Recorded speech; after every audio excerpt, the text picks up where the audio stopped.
নবী বলেছেন নিজের স্বামীর মালের নাশুকরি করে। নাশুকরি কিভাবে করেন জানেন? ভাইয়ের বিহে লেগেছে, দেওরের বিহে লেগেছে, এবার রাতের বেলাতে দুদিন পর বিহে, কইবে ডাবলুর বাপ, এ ডাবলুর বাপ, আলেমার বাপ, ওই যে কি হয়েছে রে,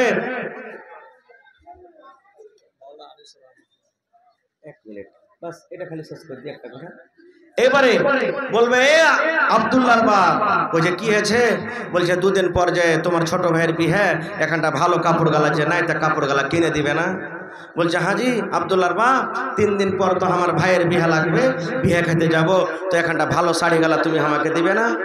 আলমারিতে 3 খান 4 খান 5 খান শাড়ি ভরা আছে ভাই, ওইগুলা দিয়ে আরমান পুরা হইনে আল্লাহুস সামাদ, তাও বলছে যে এখানটা ভালো কাপড় নাই, কাপড় গালা দিবে না? আমার ভাইরা যদি বলেন যে এক কাজ করো, কোন রকমে বেকার তুমি কাজটা চালিয়ে লাও, দিব 1 মাস পর 10 দিন পর দিব, এখন টাকা পয়সা নাই, তখন কি বলবেন জানেন? ই মিনসে ই খালে ভরা ই বদমা কাঞ্জুসের বাড়িতে এসে জীবনে আমার সুখ শান্তি কিন্তু হলো না। ই মাখি জুসের বাড়িতে জীবনে এসে সুখ শান্তি হলো না। প্রত্যেক দিন ভাত, মাছ, ডিম, বাগুন, আলু, ভালো ভালো খাবার খাই, আর একদিন যদি ভাই লবণ দিয়ে নুন দিয়ে খেতে হয়, আলু দিয়ে খেতে হয়, ইয়ার বাড়িতে আমি হয়ে ভাত খেলো রে বাবু, আমার জায়গাতে যদি আর কেউ হইতো তো একে কবে তালা ক্লিয়ার কাছ থেকে পাল্লে যেত, আমি ওই ভাতটা খাই না। ইয়ার বাড়িতে ভাইরে জীবনে এসে আমি কোনোদিন সুখ শান্তি পেল না। ওরে সুবহানাল্লাহ, আমার মাকে বলবো, খালাকে বলবো, বোনকে বলবো, মাকে বোন রে শোন, ওরে আল্লাহ জালসা করে বাড়িতে যাই বন্ধুরে, কখন 12টা রাতে বাড়িতে ঢুকি, কখন 2টা রাতে বাড়িতে ঢুকি, কখন ফজরের টাইমে বাড়িতে ঢুকি। ওরে সুবহানাল্লাহ, আমি এত ঠান্ডার সময়তে, যে ঠান্ডার মশামাছের বন্ধু, যেদিন পূর্ণিয়া থেকে প্রোগ্রাম করে বাড়িতে আসে রাত 3টা 4টা বাজে, আমার কত যুবক ভাইরাকে দেখি সুবহানাল্লাহ মোটর সাইকেলের পিছন থেকে হাড়ি বেঁধে নিয়েছি।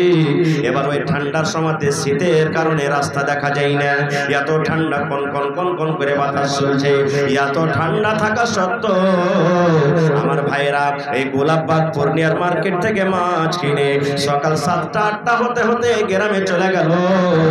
আর গ্রামে যাওয়ার পর নিজের ছেলে মেয়ের জন্য, নিজের ছেলে মেয়েরাকে খাবার লাগবে, কাপড় লাগবে, বন্ধুরে আমার 10টা 11টা হতে হতে বিক্রি করে বাড়িতে চলে গেল।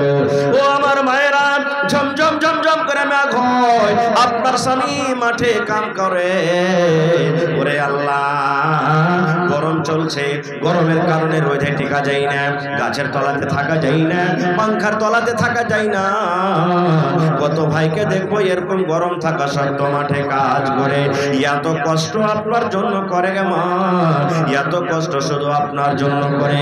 ওরে আল্লাহ, ভাই বাজার চলে গেছেন, দেখবেন কত ভাই পকেটে 10টা টাকা আছে, নিজের পেটে ক্ষুধা লেগেছে, আহারে 10 টাকার যদি পাঁপড় নিয়ে লাই, ইচ্ছা করে আমি খাবো, কিন্তু কত ভাই আছে না রে না আমি খাবো না, এই পাঁপড়টা নিয়ে আমার বিবিকে দিব, এই পাঁপড়টা নিয়ে আমার আব্দুল্লাহকে দিব, এই পাঁপড়টা নিয়ে আমার হালেমাকে দিব, আমি খাবো না। এত কষ্ট করে গে মা আপনার জন্য, আর একদিন যদি কমে যায়, একদিন যদি আপনার থালাতে কম চলে আসে, আপনি না শুকরি করবেন, স্বামীর শুকরিয়া আদায় করবেন না। এই জন্য নবী বলেছেন, মহিলারে এই যে তোমরা স্বামীর না শুকরি করো, স্বামী এত জিনিস তোমাদেরকে দেয়, দেওয়া সত্ত্বেও তোমরা স্বামীর শুকরিয়া আদায় করো না, এই না শুকরি করার কারণে আমি নবী তোমাদেরকে জাহান্নামের আগুনে দেখলাম। নারে তাকবীর। দেখেন, স্বামীর শুকরিয়া না আদায় করার কারণে এই জাহান্নামের আগুনে রাসূল বললেন আমি দেখলাম। সুবহানাল্লাহ, আপনাকে 300 টাকা দামের কাপড় দেয় মা, পিনধেলেন, খুশি হ্যাঁ। আপনাকে 50 টাকা দামের ব্লাউজ দেয়, খুশি হয়ে পিনধেলেন, আল্লাহুস সামাদ। আপনাকে 2বার দিবে, 3বার সস্তা সস্তা কাপড় দিবে। আর দেখবেন আপনার স্বামীর পকেটে যখন কাপড় টাকা হবে, পয়সা হবে, আপনার স্বামী আপনাকে খুশি হয়ে 1000-2000 টাকা দামের আপনাকে শাড়ি কিনে দিবে। কারণ পকেটে নাই বলে তো আপনাকে 300 টাকার শাড়ি দেয়, পকেটে নাই বলে তো আপনাকে 200 টাকার শাড়ি দেয়, পকেটে নাই বলে তো আপনাকে 500 টাকার শাড়ি দেয়। আপনাকে আবদার করতে হবে কখন? যখন দেখবেন যে আমার স্বামীর কাছে টাকা আছে, টাকা থাকা সত্ত্বেও আমার স্বামী আমাকে ভালো কাপড় দেয় না, তখন স্বামীকে বলেন আব্দুল্লাহর বাপ এখানটা ভালো শাড়ি গেল আমাকে দিয়েন।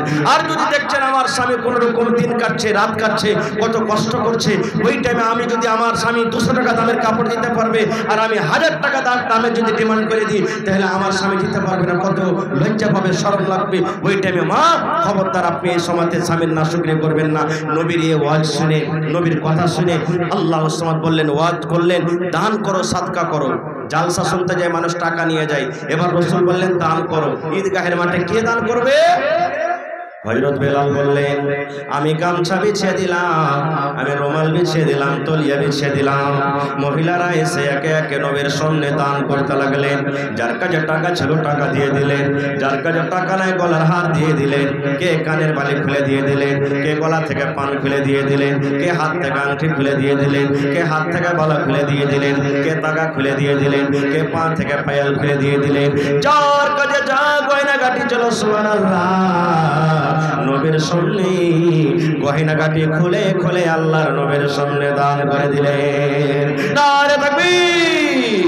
এই জন্য আল্লাহ বলেন বান্দারে লাইন শাকারতুম লাযিদান্নাকুম, আমি যে নিয়ামত দান করেছি রে বান্দা, আমার রাহে তুমি খরচ করো, আমার রাহে তুমি দাও, আমার রাহে তুমি দান করো।